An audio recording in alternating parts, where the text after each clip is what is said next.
इतिहास गवाह है, समय कभी खुद को नहीं दोहराता, बस अपने पात्र और उनके तरीके बदल देता है।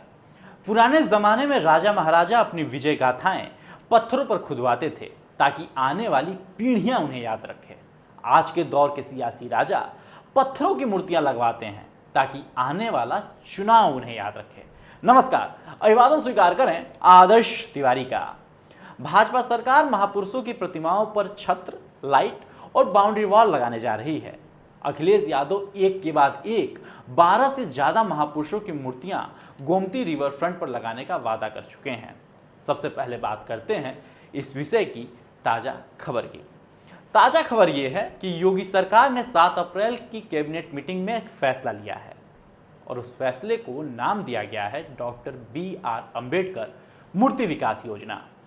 सरकार ने तय किया है कि यूपी की सभी 403 विधानसभाओं में बाबा साहेब और अन्य दलित महापुरुषों की मूर्तियों पर छत्र यानी कि कैनोपी लगाया जाएगा, लाइटिंग होगी और बाउंड्री वॉल बनेगी। और इन सभी परियोजना की चर्चा 14 अप्रैल को विस्तार से होगी। अब आप पूछेंगे कि 14 अप्रैल को ही क्यों? साहब, राजनीति में सिंबोलिज्म यानी प्रतीकों का बड़ा महत्व है।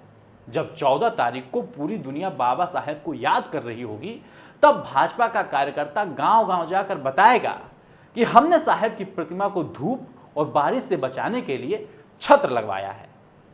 यह 22% दलित वोट बैंक के दिल में उतरने की एक इंजीनियरिंग है। भाजपा संदेश दे रही है कि जो सम्मान बसपा के दौर में मिला था, उसका संरक्षण और सौंदर्यीकरण अब हमारे हाथों में है। योजना में यूपी के सभी 403 विधानसभा क्षेत्रों में 10 महापुरुषों के स्मारक का सौंदर्यीकरण होगा। इसमें डॉक्टर अंबेडकर, संत रविदास, कबीरदास, ज्योतिबा फूले, महर्षि वाल्मीकि जैसे महापुरुष शामिल हैं। हर स्मारक के लिए बकायदा 10-10 लाख रुपए दिए जाएंगे। इसे राजनीति की भाषा में सॉफ्ट कैप्चरिंग कहते हैं, जिससे 2027 विधानसभा चुनाव से पहले यूपी के 22% दलित वोट बैंक को जोड़ने का प्रयास माना जा रहा है। यूपी में मूर्तियों की राजनीति नई नहीं है। बसपा सुप्रीमो मायावती का शासनकाल सबसे ज्यादा मूर्तियां लगाने के लिए जाना जाता है। सवाल उठना वाजिब है कि क्या महापुरुषों की मूर्तियां लगाने से पार्टियों को बकायदा फायदा होता है? पिछले दिनों हुई इन घोषणाओं का क्या 2027 विधानसभा चुनाव में असर पड़ने वाला है? क्योंकि पिछले एक साल में अलग अलग मौकों पर अखिलेश यादव ने कहा कि सपा सरकार बनने पर ये मूर्तियां लगेंगी, उनकी प्रतिमा लगेगी। इनमें महाराजा सुहेलदेव, राजा बिजली पासी, काशीराम, शिवाजी महाराज, आल्हा उदल, भगवान विश्वकर्मा और केदारनाथ सिंह सैथवार की मूर्तियां शामिल हैं। हालिया ऐलान में अखिलेश ने नोएडा के दादरी में किया। वहां समाजवादी समता भाईचारा रैली में गुर्जर समाज के महापुरुष मिहिर भोज की मूर्ति लगाने की घोषणा की। मौजूदा भाजपा सरकार महाराजा सुहेलदेव, केवट राज निषाद, पूर्व PM चंद्रशेखर, जयप्रकाश नारायण समेत तमाम महापुरुषों की मूर्तियां लगवा चुकी है। इसके अलावा 7 अप्रैल को हुई कैबिनेट मीटिंग में सभी 403 विधानसभा क्षेत्रों में डॉक्टर अंबेडकर, संत रविदास, ज्योतिबा फूले और महर्षि वाल्मीकि की मूर्तियों पर छत्र, बाउंड्री वॉल और लाइट लगाने का फैसला किया गया है। पहले मूर्तियों की सियासत को समझते हैं। मूर्तियों की राजनीति से कोई दल अछूता नहीं है। मायावती ने अपने शासनकाल में लखनऊ और नोएडा में अंबेडकर पार्क बनवाया, जहां डॉक्टर अंबेडकर और काशीराम की मूर्तियां लगवाईं। लखनऊ के गोमती नगर में सड़क के किनारे तमाम दलित महापुरुषों की मूर्ति के साथ साथ अपनी मूर्ति भी लगवाई। भाजपा सरकार आई तो सबसे पहले लोक भवन में भारत रत्न अटल बिहारी वाजपेयी की मूर्ति लगवाई।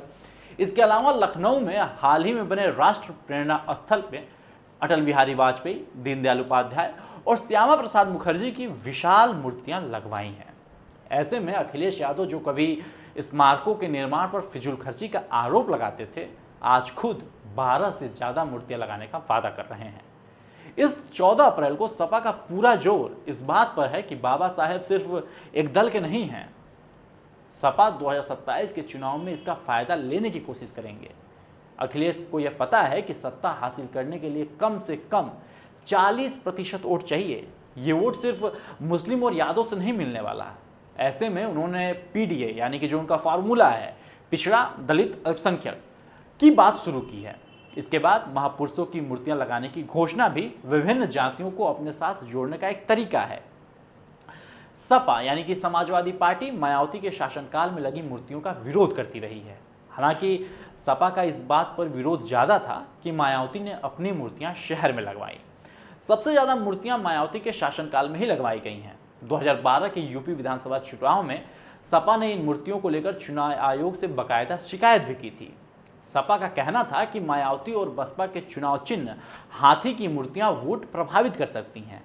आयोग ने शिकायत को जायज़ मानते हुए सभी मूर्तियों को प्लास्टिक सीट्स और प्लाईवुड से ढकवा दिया था। मायावती ने चौराहे और सड़कें घेर करके मूर्तियां लगवाई थीं। गोमती नगर के ग्रीन बेल्ट पर पत्थरों को पार्क बनवाया और सड़क के किनारे बड़ी संख्या में मूर्तियां लगवाईं। वहीं अखिलेश यादव शुरू से ही कहते आ रहे हैं कि वे सत्ता में आए तो रिवर फ्रंट पर महापुरुषों की मूर्तियां लगवाएंगे। इसके पीछे मकसद ये है कि महापुरुषों का नाम भी जुड़ेगा और रिवर फ्रंट का विस्तार भी होगा। आइए अब समझते हैं कि मूर्तियों पर लोगों पर कैसे असर डालती हैं। लोगों पर प्रतीकों के साइकोलॉजिकल असर के दैनिक भास्कर में छपी रिपोर्ट के मुताबिक मनोचिकित्सक डॉक्टर प्रीति उपाध्याय कहती हैं कि मूर्तियां या स्मारक लोगों के दिमाग पर गहरा असर डालते हैं। वे कलेक्टिव मेमोरी को ट्रिगर करने का काम करते हैं। ये दिमाग में डोपामाइन एक्टिव करके भावनाओं, व्यवहार और पहचान पर गहरी छाप छोड़ती है। मसलन अंबेडकर पार्क के पास से कोई गुजरता है, फिर चाहे वो बसपा विरोधी हो या समर्थक, पार्क पर उसका नज़र जरूर जाता है। पार्क बने कई बरस हो गए, लेकिन लोग आज भी याद करते हैं कि मायावती ने पार्क बनवाया था। डॉक्टर प्रीति बताती हैं कि प्रतीकों की राजनीति वोट प्रभावित करती है। जिस समुदाय के महापुरुष की मूर्ति लगती है, उस समाज के लोगों में आत्मसम्मान और सामूहिक पहचान को मजबूत करती है। उदाहरण के लिए दलित समुदाय में अंबेडकर या कांशीराम की मूर्तियां दलित गौरव का प्रतीक है। मायावती के मुख्यमंत्री रहते बनी डॉक्टर अंबेडकर, कांशीराम और खुद मूर्तियां दलित वोट को बसपा की तरफ खींचती हैं। अखिलेश यादव मूर्तियों के जरिए सभी जातियों के सम्मान का संदेश देना चाहते हैं। सपा अपने कोर वोट यानी यादव मुस्लिम के अलावा पीडीए यानी पिछड़े दलित अल्पसंख्यक फार्मूले को और मजबूत करना चाहती है। साथ ही कुछ ऊपरी जातियां जैसे राजपूत और ब्राह्मण को भी अपने तरफ खींचने की कोशिश कर रही है। मूर्तियां लगाने के बहाने वे रिवर फ्रंट को जातीय एकता का प्रतीक बनाने का प्रयास कर रहे हैं। अखिलेश की कोशिश खुद को सभी समाज का नेता बनाने की ओर है।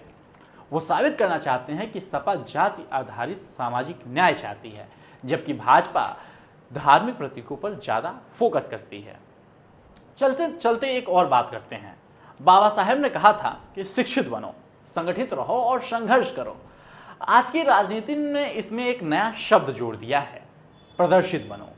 यानी जितना बड़ा प्रतीक उतना बड़ा जनाधार। 14 अप्रैल को अंबेडकर जयंती पर फूलों की बारिश भी होगी, ट्वीट्स की झड़ी भी लगेगी और योजनाओं का बखान भी होगा। लेकिन क्या सिर्फ बाउंड्री वॉल और लाइटिंग से समाज का अंधेरा छटेगा, या फिर ये सिर्फ 2027 की बिसात पर रखे हुए मोहरे हैं? याद रखिएगा, जनता बहुत सयानी है। वो मूर्ति के पत्थर को भी देखती है और उस पत्थर को तराशने वाले के इरादे को भी। आज के लिए दीजिए मुझे इजाजत। यदि इस वीडियो को आप YouTube पे देख रहे हैं तो चैनल को भी सब्सक्राइब करें और Facebook पे देख रहे हैं तो पेज को तुरंत फॉलो करें। धन्यवाद।